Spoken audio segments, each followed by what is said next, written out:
I just think it's so funny how things turn out because honestly, raising her was the easiest thing I ever did, and I'd do it all over again in a heartbeat. That was the line. It was delivered with a light, breezy laugh over a plate of artisanal cheese at my engagement party, spoken by my Aunt Vivian, a woman who had spent the last 28 years acting as my mother in every way that mattered, directed casually at my actual mother, Eleanor, who had spent those same 28 years taking all the credit. Nobody moved. My fiancé looked at me. I looked at my mother looked at the floor. Let me back up, because to understand the absolute earth-shattering weight of that single sentence and the silence that followed it, you need to understand exactly how we arrived at a point where a room full of 65 people, including a team of forensic accountants, 2 family law attorneys, and a private investigator, all posing as friends of the groom, were waiting for exactly this moment to drop the hammer on a 20-year grift. I need to explain how we got here. My name is Clara, and I am a 32-year-old senior forensic accountant specializing in corporate embezzlement and asset recovery, a career path that my mother always found quaint and thoroughly unglamorous, mostly because she had no idea that I spent my days dissecting the exact kind of financial shell games she had been running on me since I was 8 years old. Eleanor, my mother, was a woman who traded on optics. She was a local socialite, the kind of woman who served on the boards of 3 different charities, who wore immaculate white linen in the dead of summer, and who possessed the uncanny ability to make you feel like you were the most important person in the room right before she asked you for a donation, a favor, or a piece of your soul. She was charming, she was ruthless, and she was entirely incapable of maternal affection. When my father died suddenly of an aneurysm when I was 7, he left behind a substantial life insurance policy and a meticulously structured trust fund intended for my education, my living expenses, and my eventual adulthood, all of it locked behind a series of stipulations that named Eleanor as the primary trustee until my 25th birthday. What he did not account for was Eleanor's voracious appetite for maintaining a lifestyle she could no longer afford on her own, and her absolute willingness to offshore her parenting duties to her older sister, Vivian. Vivian was everything Eleanor was not. Vivian was a retired pediatric nurse with 30 years of experience at Mount Sinai, a woman who wore sensible shoes, kept a garden, and possessed a quiet, unshakable moral compass. From the time I was 8 years old, I lived in Vivian's house. Eleanor told the world that I was staying with my aunt temporarily while she grieved, a temporary arrangement that somehow stretched into a decade and a half. Eleanor would visit on alternate Sundays, usually for an hour, usually smelling of expensive perfume and gin, bearing cheap gifts she had picked up at a gas station or a discount store, claiming she was just so overwhelmed with managing the estate and making sure my future was secure. Vivian never spoke a word against her. Vivian just packed my lunches, attended every parent-teacher conference, held my hair when I had the stomach flu, taught me how to drive, co-signed my first car loan, and paid for my braces out of her own modest pension. All the while, Eleanor was quietly draining my father's trust fund, funneling the money through a series of LLCs disguised as property management firms to fund her country club memberships, her trips to Aspen, and her endless renovations to a house I did not live in. I spent my childhood believing this was normal. I believed my mother was a tragic, grieving widow who was sacrificing her own happiness to build an empire for me, because that was the narrative she spun every time we were in public. Whenever there was a crowd, Eleanor was suddenly Mother of the Year. She would drape her arm over my shoulder at charity galas, pulling me close so the photographers could capture the brave single mother and her darling daughter. She would give tearful speeches about the struggles of raising a child alone, accepting the applause, the sympathy, and the social capital that came with it. Vivian always stood in the back of the room, holding my coat, smiling quietly, letting Eleanor have the spotlight because Vivian didn't care about the applause. She only cared about me. But children grow up. They start to notice things. They start to notice that the check for their high school graduation dress bounced. They start to notice that their college tuition, which was supposedly fully funded by their late father's estate, is actually being paid through a patchwork of federal student loans and Vivian's personal savings. I noticed. When I confronted Eleanor at 19, sitting in the pristine white living room of the house that my father's money had paid for, she didn't even blink. She just sighed, a long theatrical exhalation of pure martyrdom, and told me that the market had taken a downturn, that the trust was tied up in illiquid assets, and that I was being incredibly selfish and ungrateful for questioning her financial acumen after everything she had done for me. I believed her. I was young, I was naive, and I desperately wanted to believe that my mother loved me more than she loved money. So I took out more loans. I worked 3 jobs during college. I graduated summa cum laude with a degree in accounting, driven by a quiet, burning need to understand how money worked, how it moved, and how it could disappear. And then I met Julian Vance, 34, a structural engineer with a mind like a steel trap and a heart of pure gold, a man who saw the world in terms of load-bearing walls and foundational integrity, and who immediately recognized that my relationship with my mother was structurally unsound. We met at a coffee shop near my firm. I was drowning in spreadsheets. He was reviewing blueprints, and he offered to buy me a fresh coffee when I knocked mine over in a haze of exhaustion. Julian was the first person who ever looked at the dynamic between Eleanor, Vivian, and me and asked the simple, devastating question, why does your mother act like she raised you when she doesn't even know your middle name? I didn't have an answer. That question became the crack in the foundation. It festered. It grew. By the time I was 28, I was a rising star at my firm, making 6 figures, living in a beautiful apartment with Julian, and still somehow apologizing to Eleanor every time she demanded I pay for her dinner because she had forgotten her purse. The turning point, the actual moment the earth shifted on its axis, happened on a Tuesday in November, exactly 4 years ago. I was 28. I had just received a promotion to senior forensic accountant. Eleanor had called me, not to congratulate me, but to ask if I could co-sign a loan for a new summer property she wanted to buy in the Hamptons. When I told her I couldn't, that Julian and I were saving for a house of our own, she turned vicious. She told me I was an ungrateful brat, that she had sacrificed her entire youth to give me a perfect childhood, that she had spent millions raising me, and that I owed her. She used the word millions. Millions. The word echoed in my head. I knew what Vivian's pension was. I knew what my student loan balance was. Where were the millions? The next morning, I didn't go to work. I sat at my dining room table, opened my laptop, and decided to do what I did best. I followed the money. I requested copies of my father's original will from the county probate court. I pulled the tax records for Eleanor's house. I used my professional access to public records databases to run a search on every business entity registered in Eleanor's name. What I found over the next 48 hours was not just a discrepancy, it was a massacre. My father had left a trust valued at $4.2 million in 1999. According to the probate filings, Eleanor was supposed to disburse the funds for my care, with the remainder transferring to me unconditionally on my 25th birthday. I was 28. I had never seen a dime. Instead, Eleanor had systematically drained the trust through a series of fictitious management fees paid to an LLC she solely owned. She had forged my signature on documents claiming I had received the funds. She had taken out a secondary mortgage on her house using the trust as collateral. And worst of all, she had been claiming Vivian as a paid employee of the trust, writing off Vivian's care of me as a tax deduction, while never actually paying Vivian a single cent. She had stolen my future, and she had stolen Vivian's past. I didn't cry. I didn't scream. I felt a cold, absolute calm wash over me, the kind of terrifying clarity that only comes when you realize the person who was supposed to protect you is the person you need protection from. I didn't confront her. Not yet. Confrontation without leverage is just noise, and I was about to build a symphony of leverage. I started my secret counteraction that very afternoon. My first call was to Marcus Thorne, 52, a family law and estate litigation attorney with 20 years of experience, a man known in legal circles as a smiling barracuda. I walked into his office, placed a 3-inch binder of printed public records, forged signatures, and tax documents on his mahogany desk, and said, "My mother stole $4.2 million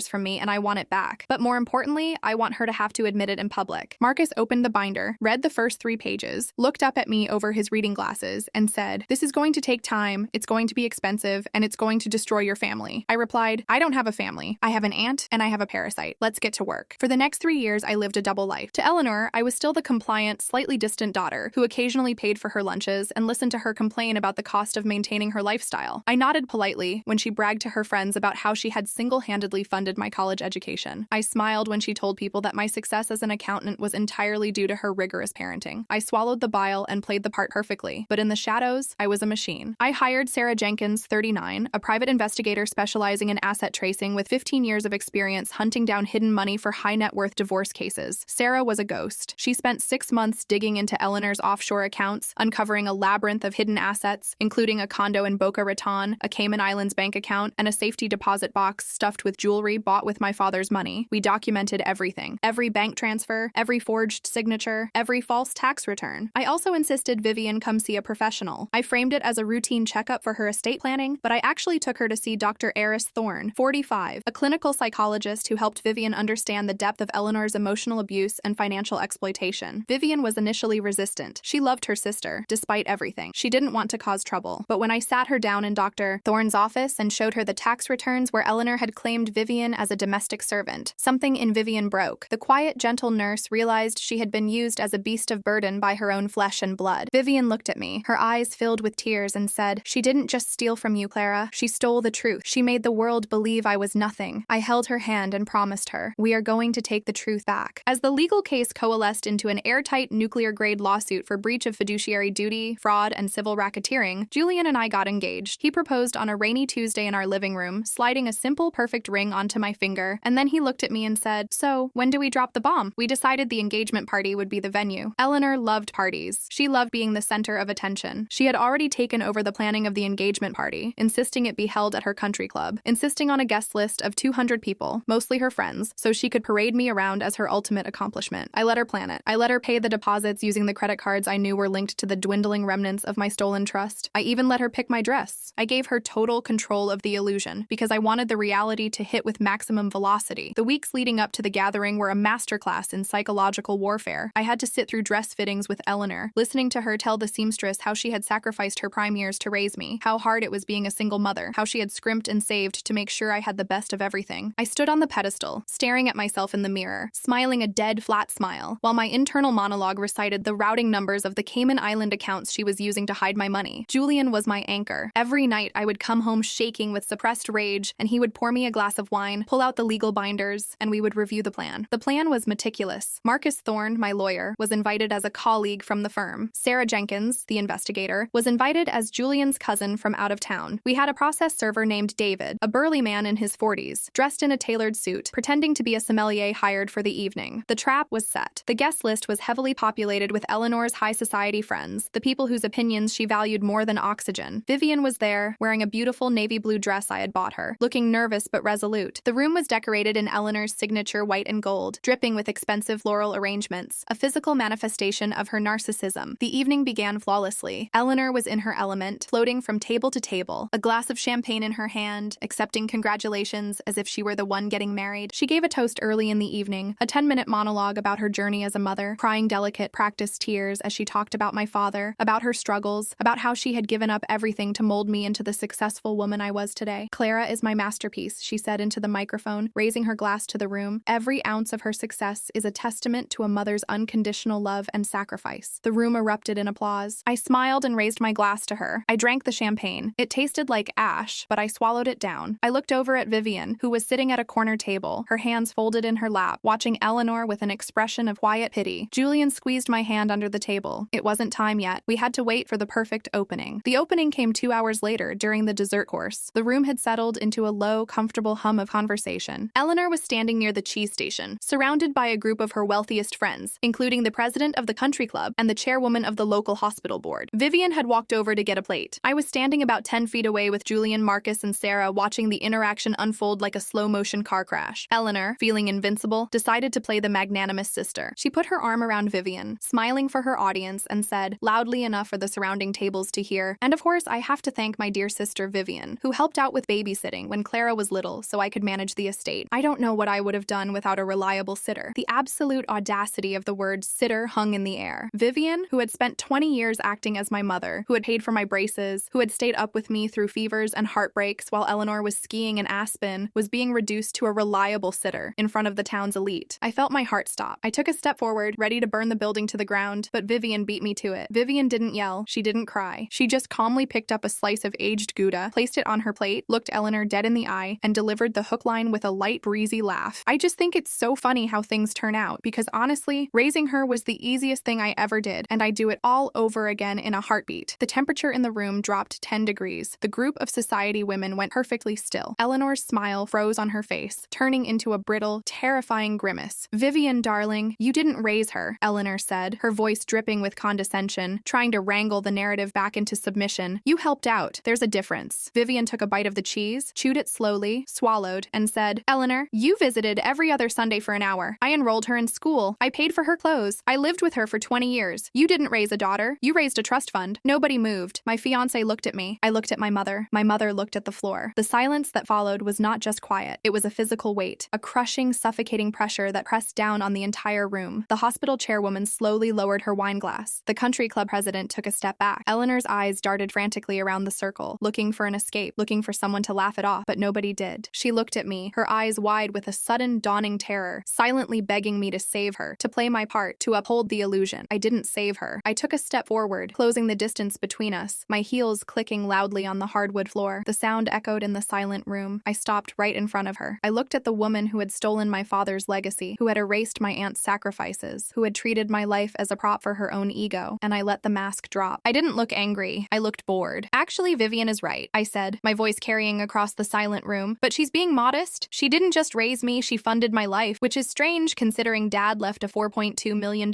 trust fund for my care." Eleanor's face drained of all color. She looked like a corpse. "Clara, please," she whispered, her voice trembling. "Not here. You've had too much to drink. You're confused." "I'm a senior forensic accountant, Mother," I replied, my voice steady and loud enough for everyone to hear. "I don't get confused about money. I know exactly where it is. I know about the LLCs. I know about the management fees. I know about the forged signatures in 2011, 2014, and 2017. I know about the condo in Boca Raton. And I know about the Cayman account ending in 4409. As I rattled off the specific details, the specific numbers, the specific crimes, the room began to fracture. People were gasping, turning to each other in shock. Eleanor was physically shaking, her hands trembling so badly she dropped her champagne flute. It shattered on the floor, the sound sharp and violent. At that exact moment, Marcus Thorne, my lawyer, stepped out of the crowd. He wasn't smiling his barracuda smile. He was all business. He nodded to the sommelier, David. David reached into his jacket, pulled out a thick manila envelope, walked calmly over to Eleanor, and pressed it into her trembling hands. Eleanor Vance, David said, his voice booming through the silent room. You have been served. Eleanor stared at the envelope as if it were a live grenade. What is this? She choked out, her voice barely a squeak. That, Marcus said, stepping forward, is a civil lawsuit for breach of fiduciary duty, fraud, and embezzlement. It also includes an emergency injunction freezing all of your assets, effective as of 4 o'clock this afternoon. Your bank accounts, your credit cards, the house, the condo, all frozen. You cannot access a single dime. Eleanor's legs gave out. She didn't fall gracefully. She collapsed into a chair, the envelope slipping from her fingers, her mouth opening and closing like a fish out of water. She looked at her friends, her high society audience, the people she had spent decades trying to impress. They were looking at her with a mixture of horror, disgust, and morbid fascination. The illusion was dead. The curtain had fallen. The grift was over. You planned this, Eleanor whispered, looking up at me, tears of pure, unadulterated panic finally streaming down her face. You humiliated me on purpose. You humiliated yourself, Eleanor, I said calmly. I just provided the audience and the paperwork. You stole from me. You treated Vivian like a servant. You lied to everyone in this room, and now you're going to pay it all back. Every single cent. I turned to the crowd, raising my voice slightly to ensure everyone heard the final nail being driven into the coffin. Thank you all for coming, I announced. The bar is open for another hour. Please enjoy the rest of the evening. Eleanor will be leaving now. I didn't wait to see her reaction. I turned around, walked over to Vivian, offered her my arm, and escorted her out of the room, with Julian right behind us. As we walked out the front doors of the country club into the cool night air, I heard the sound of 100 people suddenly starting to whisper all at once, a tidal wave of gossip that would wash away Eleanor's social standing by sunrise. The cascade of consequences over the next 18 months was rapid, brutal, and entirely procedural. The emergency injunction held. Without access to her stolen funds, Eleanor couldn't afford a high-powered defense attorney. She was forced to rely on a court-appointed mediator who took one look at the mountain of evidence Sarah Jenkins and I had compiled and advised Eleanor to settle immediately or face criminal charges for wire fraud and forgery. Eleanor tried to fight it, of course. She tried to call my relatives, spinning wild stories about how I was an ungrateful child trying to ruin her, but I had already emailed the entire family a 40-page PDF summarizing the forensic accounting report, complete with copies of her forged signatures side by side with my actual signature. The family abandoned her instantly. The country club revoked her membership due to character clause violations after the lawsuit became public record. The hospital board asked for her immediate resignation. She was completely, utterly isolated. In the end, we didn't just win, we decimated her. The court ordered the immediate liquidation of her assets to repay the trust. The house in the suburbs was sold. The condo in Boca Raton was sold. The jewelry was auctioned off. After the lawyers and taxes were paid, I recovered $3.8 million.